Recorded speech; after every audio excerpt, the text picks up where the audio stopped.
Oi, crianças, boa noite. Então, literatura, tá? Saudade de vocês. Tô aqui passando só pra gente introduzir uma discussão, introduzir um assunto que estará naqueles slides que eu tenho usado nas minhas aulas e eu vou disponibilizar para vocês aqui no grupo, lá no grupo do WhatsApp. E aí vocês vão poder acompanhar esse vídeo olhando os meus slides, tá?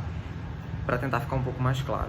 Se alguém ainda tiver dúvida, é só escrever a dúvida lá no grupo, me marca, coloca o @sanlima, para quem não está marcado, não tá com o meu contato salvo. E aí vocês podem mandar dúvida caso vocês tenham alguma sobre o que eu vou falar, tá? Porque aqui a gente tenta ser um pouco sintético para o vídeo também não ficar muito longo, tá bom? Então esse vídeo é para a gente falar um pouco sobre intertextualidade. O que é isso? É um processo textual, é um processo na construção do texto, e essa nomenclatura foi pensada pela Julia Kristeva, que é uma filósofa, ela é uma crítica literária. Esse conceito parte de um outro teórico, tá? Mas ele alcunhou de uma outra forma e ela desdobrou esse assunto e alcunhou de intertextualidade. O que é a intertextualidade de fato? É quando existe um diálogo entre textos. Para esses teóricos, não existe um texto puro.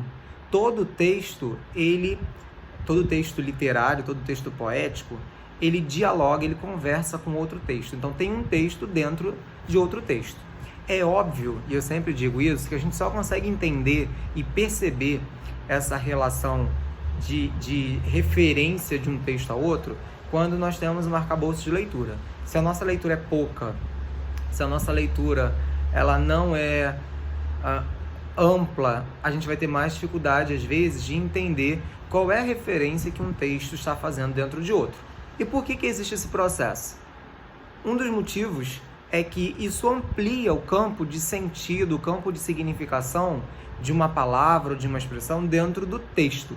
Então, quando a gente está lendo um texto, encontra ali uma palavra, encontra ali uma expressão, essa palavra e essa expressão elas vão ampliar a significação do segundo texto. Então, o primeiro texto, geralmente ele é mais antigo, né, ou ele tem algum tempo anterior, e ele vai estar presente de alguma maneira dentro do segundo texto. O nome disso é intertexto, um texto dentro de outro, dialogando, conversando, ampliando o campo aí da significação. E há muitos tipos de intertexto.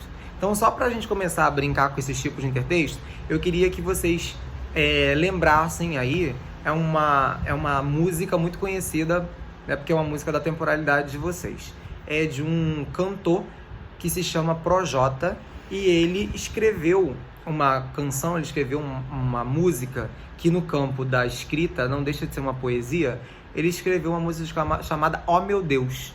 E nessa música o Projota cria um eu lírico, que é aquela entidade dentro do texto, uma entidade ficcional, um ser ficcional que foi inventado por alguém, da cabeça de alguém.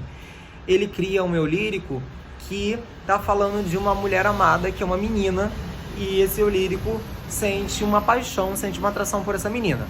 Em determinado momento da música, eu vou ler para vocês, ele diz assim: tudo que eu faço é só para ver onde é que isso aqui pode dar, mas fico torcendo só para ser com ela que eu chegue a casar. Então a gente já começa a perceber que esse eu lírico deseja essa figura feminina. Eu piro quando ela chega, eu piro quando ela vai, eu piro quando ela se entrega, quando ela se esfrega e quando a roupa cai. Eu piro porque eu ando com a gata mais style, porque a minha mão leu o seu corpo feito braille. Só te informando, se eu fosse formando, eu te convidava pro baile. É a Michelle Obama com a loucura da Miley. E aí a gente para pensar por que o eu lírico compara, metaforicamente, ele faz essa associação entre essa mulher, essa menina que ele deseja, e a Michelle Obama e a Miley. Então, relembrando o verso.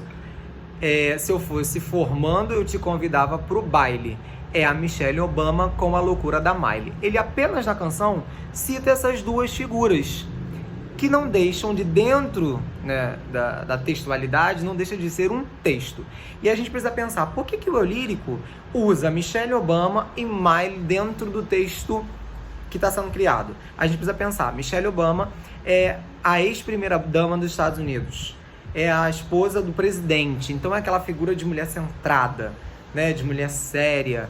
E a Miley é uma cantora pop, me corrijam se eu estiver errado, eu acho que é isso mesmo, ela é pop.